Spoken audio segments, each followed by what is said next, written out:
کہ جب جنگ احد کے موقع پر حضور اکرم صلی اللہ تعالی علیہ وسلم نے مسلمانوں کی فوج میں سے کچھ صحابہ کو ایک پہاڑی کے راستے پر یہ کہہ کر کھڑا کر دیا تھا کہ چاہے مسلمان فوج جیتے یا ہارے، لیکن تم لوگوں کو اس پہاڑی کے راستے سے نہیں ہٹنا ہے، کیونکہ وجہ یہ تھی کہ وہ پہاڑی ایسی جگہ پر تھی کہ مکہ کے کافروں کی فوج اگر چاہتی تو اس پہاڑی کے راستے سے پیچھے سے آ کر مسلم فوج پر چپکے سے حملہ کر سکتی تھی۔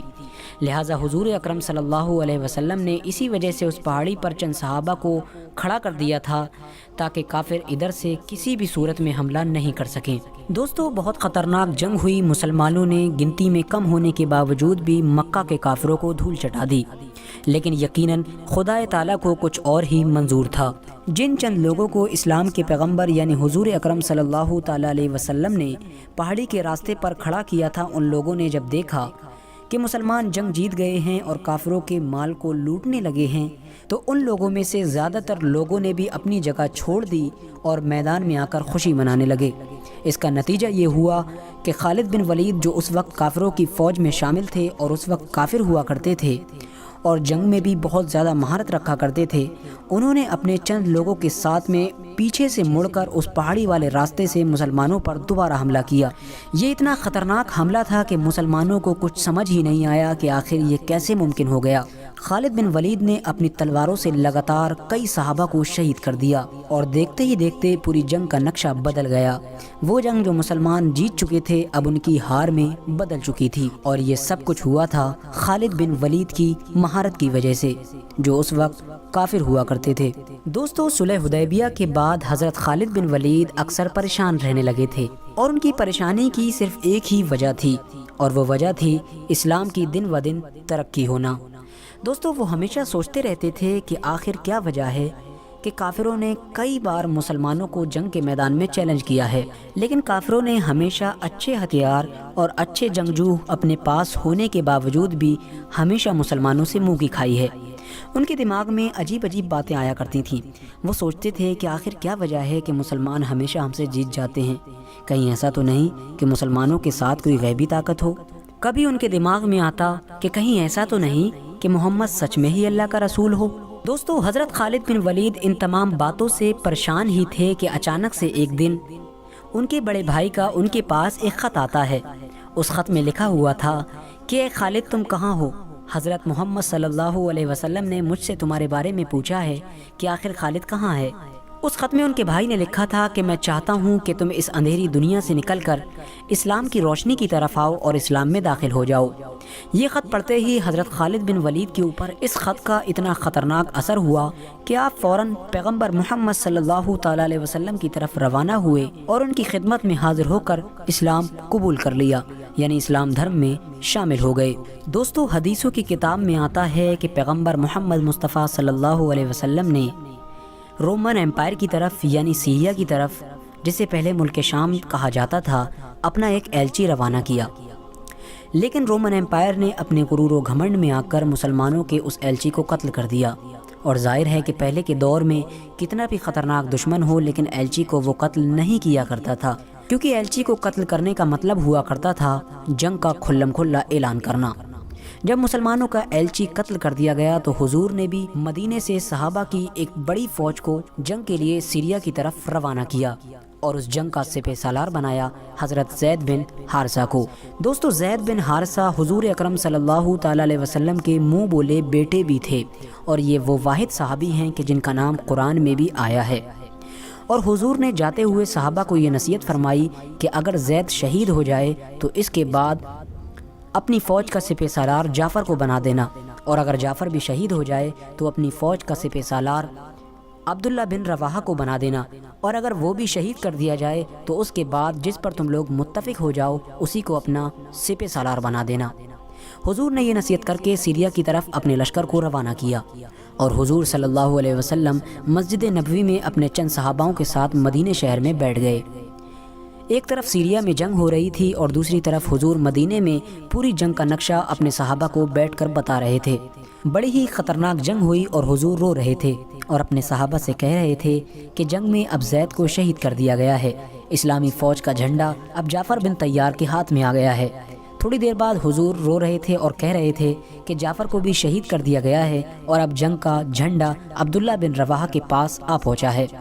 اس کے بعد حضور نے فرمایا عبداللہ بن رواحہ کو بھی شہید کر دیا گیا ہے، اور تمام لوگوں کے متفق ہونے کے بعد حضرت خالد بن ولید کے ہاتھ میں اسلام کی فوج کا جھنڈا دے دیا گیا ہے۔ دوستو یہ پہلا موقع تھا کہ جب حضرت خالد بن ولید کے ہاتھ میں اسلامی فوج کی سپہ سالاری تھی، کیونکہ اس سے پہلے تو وہ کافر ہوا کرتے تھے۔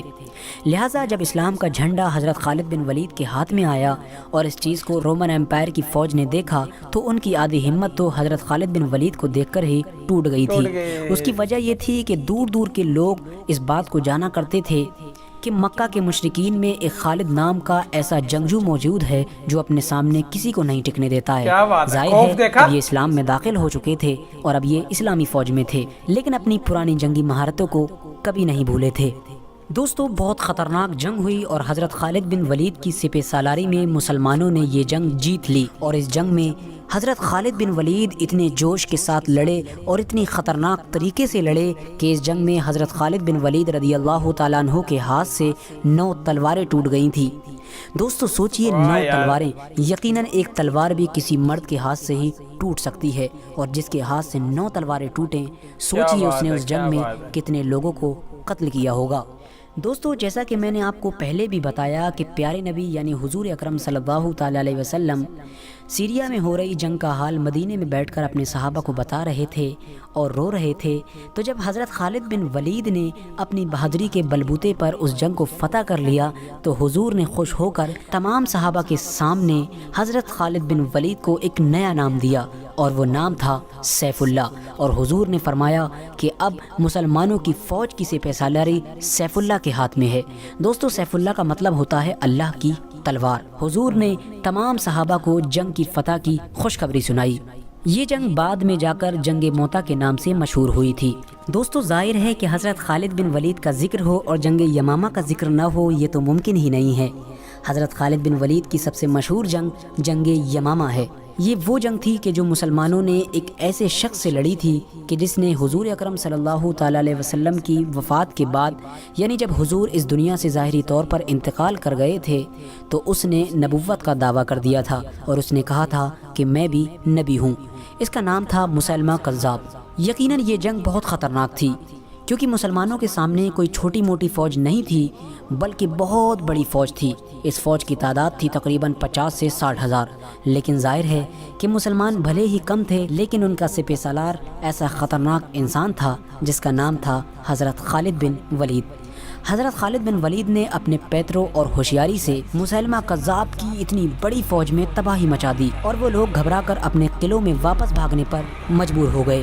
حضرت خالد بن ولید نے ان کے قلعوں کو چاروں طرف سے گھیر لیا اور مسیلمہ کذاب کو قتل کر دیا گیا۔ اس کے بعد یہ جنگ بھی جیت لی گئی۔ حضرت خالد بن ولید حضرت ابوبکر صدیق کی خلافت کے پورے دور میں مسلمانوں کے آرمی چیف بنے رہے، یعنی مسلم فوج کے سپہ سالار بنے رہے۔ لیکن جب جنگ یرموک کا وقت آیا اور اس وقت تک حضرت ابوبکر صدیق کی وفات ہو گئی تھی اور حضرت عمر فاروق اعظم رضی اللہ تعالیٰ عنہ مسلمانوں کے خلیفہ بن چکے تھے، تو حضرت عمر رضی اللہ تعالیٰ عنہ نے حضرت خالد بن ولید کو مسلمانوں کے آرمی چیف کے پد سے ہٹا دیا۔ دوستو آج بھی بہت سے مسلمانوں کے دماغ میں بھی یہی غلط فہمی رہتی ہے کہ حضرت عمر فاروق اعظم نے ایک ایسے سپہ سالار کو آرمی چیف کے پد سے کیوں ہٹا دیا جو ہر جنگ میں مسلمانوں کی فوج کو فتح دلا رہا تھا۔ اس کی مین وجہ یہ تھی کہ حضرت عمر فاروق اعظم رضی اللہ تعالیٰ عنہ کی ان سے کوئی ذاتی دشمنی نہیں تھی، بلکہ اس کی اصل وجہ یہ تھی کہ حضرت خالد بن ولید کی سپہ سالاری میں مسلمان لگاتار فتح پہ فتح حاصل کیے جا رہے تھے، اور لگاتار فتح حاصل کرنے کی وجہ سے مسلم فوج کے سپاہیوں کے دماغ میں یہ بات بیٹھ چکی تھی کہ ہم حضرت خالد بن ولید کی وجہ سے ہی جنگ کو جیتتے ہیں، یعنی اگر کسی جنگ میں ہمارے ساتھ خالد بن ولید نہیں ہوں گے تو ہم اس جنگ کو کبھی نہیں جیت پائیں گے۔ مسلم سپاہیوں کی اسی سوچ کو مٹانے کے لیے حضرت عمر فاروق نے حضرت خالد بن ولید کو آرمی چیف کے پد سے ہٹا کر ان کی جگہ پر حضرت ابو عبیدہ ابن جرہ کو بیٹھا دیا تھا۔ حضرت عمر کے اس فیصلے سے پورے مدینے میں افراتفری مچ گئی، لوگوں کے درمیان ادھر ادھر کی باتیں ہونے لگی۔ تمام لوگ کہنے لگے، ارے عمر نے یہ کیسا فیصلہ لے لیا، اب مسلم فوج کا کیا ہوگا؟ اتنی بڑی فوج کے سامنے مسلم فوج کیسے مقابلہ کرے گی؟ اگر مسلمان ہار گئے تو کون ذمہ دار ہوگا؟ لیکن دوستو خدا کو کچھ اور ہی منظور تھا۔ مسلمانوں نے جنگ یرموک میں بڑی فتح حاصل کی اور اس فتح کے بعد حضرت عمر فاروق رضی اللہ تعالیٰ عنہ مسجد نبوی میں داخل ہوئے اور آپ نے لوگوں کے سامنے خطبہ دیا۔ آپ نے لوگوں سے کہا کہ اے لوگو، میں تم لوگوں سے اسی سوچ کو تو مٹانا چاہتا تھا۔ تمہیں کیا لگتا ہے کہ ہمیں جتنی جنگوں میں بھی فتح حاصل ہوتی ہے وہ خالد کی وجہ سے ہوتی ہے؟ نہیں، بلکہ ہم کو فتح خالد کے رب کی وجہ سے ملتی ہے۔ کل کو خالد نہیں رہے گا تو تم کیا سمجھتے ہو کہ اسلام ختم ہو جائے گا؟ نہیں، اسلام کو تو ہمیشہ رہنا ہے، کیونکہ اسلام ہمیشہ سے تھا اور ہمیشہ ہی کے لیے رہے گا۔ میرے پیارے دوستو، حضرت خالد بن ولید نے اپنی پوری زندگی میں تقریباً 200 جنگیں لڑی تھیں اور یہ دنیا کے پہلے ایسے آرمی چیف تھے کہ جنہوں نے اپنی پوری زندگی میں ایک بھی جنگ نہیں ہاری تھی۔ یہاں تک کہ وہ ایک جنگ جو انہوں نے کافروں کی طرف سے مسلمانوں کے خلاف لڑی تھی، یعنی جنگ احد، اس میں بھی ان کو فتح حاصل ہوئی تھی۔ اسلام میں داخل ہونے کے بعد یہ تقریباً 7 سے 8 سال لگاتار کافروں سے جنگ لڑتے رہے تھے۔ اپنی زندگی کے آخری وقت میں یہ بیماری کی وجہ سے بستر پر آ گئے تھے۔ اس کے بعد تمام صحابہ ان کی چارپائی کے ارد گرد کھڑے ہوئے تھے۔ حضرت خالد بن ولید اس بستر پر لیٹ کر زارو قطار رو رہے تھے۔ صحابہ نے پوچھا، اے خالد بن ولید، تم کیوں رو رہے ہو؟ حضرت خالد بن ولید فرماتے ہیں کہ میرے جسم پر کوئی بھی ایسا حصہ نہیں ہے جہاں پر کسی تلوار یا نیزے کا نشان نہ ہو۔ میں نے اپنی زندگی میں سینکڑوں جنگیں لڑی ہیں، لیکن اس کے باوجود بھی آج میں بستر پر ایک بوڑھے اونٹ کی طرح مر رہا ہوں۔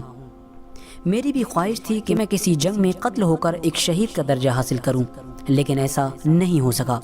وہاں پر موجود صحابہ نے حضرت خالد بن ولید رضی اللہ تعالیٰ عنہ سے کہا کہ اے خالد بن ولید رضی اللہ تعالیٰ عنہ، ایسا کیسے ہو سکتا تھا؟ کیونکہ اللہ کے نبی نے آپ کو سیف اللہ یعنی اللہ کی تلوار کا لقب دیا ہے۔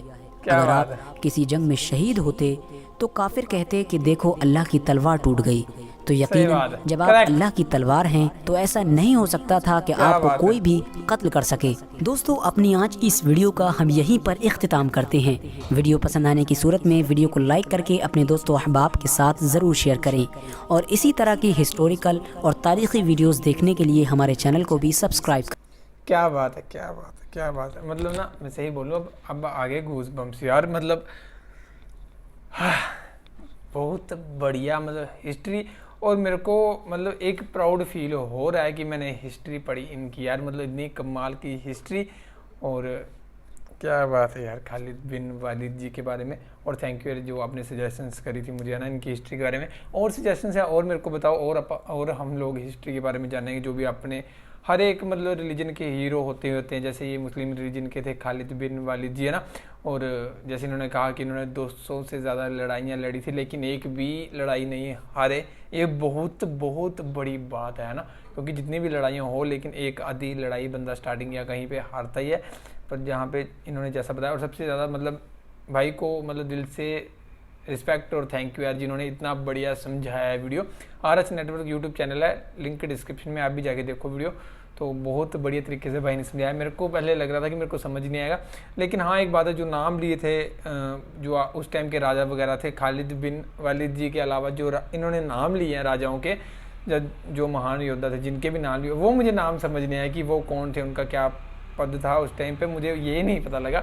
باقی مطلب جو خالد بن ولید جی نے کیا ہے، کیسے وہ آگے بڑھے یا کیسے اسلام میں آئے، اس سے یہ سب کچھ پتہ لگ گیا نا۔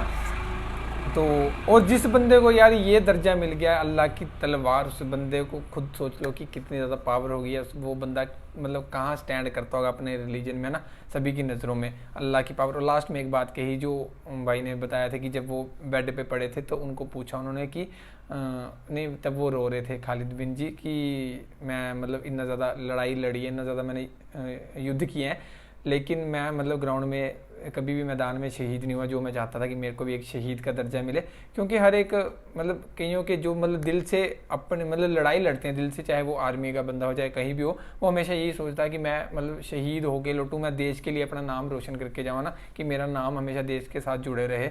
جو مطلب دل سے لڑائی کرتا ہے، جو مطلب سب کچھ مانتا ہے، مطلب جیسے پہلے کے زمانے میں ہوا کرتے تھے، آج کل تو بہت کم ہوتی ہیں یہ چیزیں نا، آج کل تو سبھی گھر لوٹنے کی کوشش کرتے ہیں۔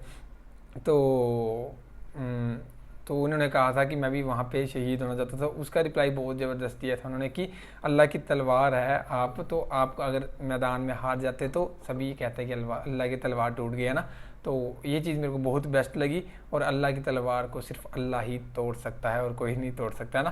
تو خالد بن والد جی کی ہسٹری بہت کمال کی تھی. تو میرا بھی سبھی بھائیوں سے یہی انورودھ ہے کہ ویڈیو کو لائک کر دینا اور کمنٹ کر دینا اور میرے کو بتانا اپنے جو بھی آپ کے ریئل ہیرو تھے یا فریڈم فائٹر یا ایسے کوئی مہان یودھا تھے, میرے کو ضرور بتانا سو دیٹ ہم اگلا ریئیکشن ان پہ کریں. ٹھیک ہے, تو ضرور بتانا. باقی ویڈیو کو لائک ضرور کرنا اور چینل کو سبسکرائب کر دو سو دیٹ جیسے بھی نیکسٹ ویڈیو ہے آپ کو پتہ لگ جائے. باقی ویڈیو کو سپورٹ کرنا. ٹھیک ہے, سو اس ویڈیو میں اتنا تھا guys. Thank you for watching the video. ملتے ہیں نیکسٹ ویڈیو میں.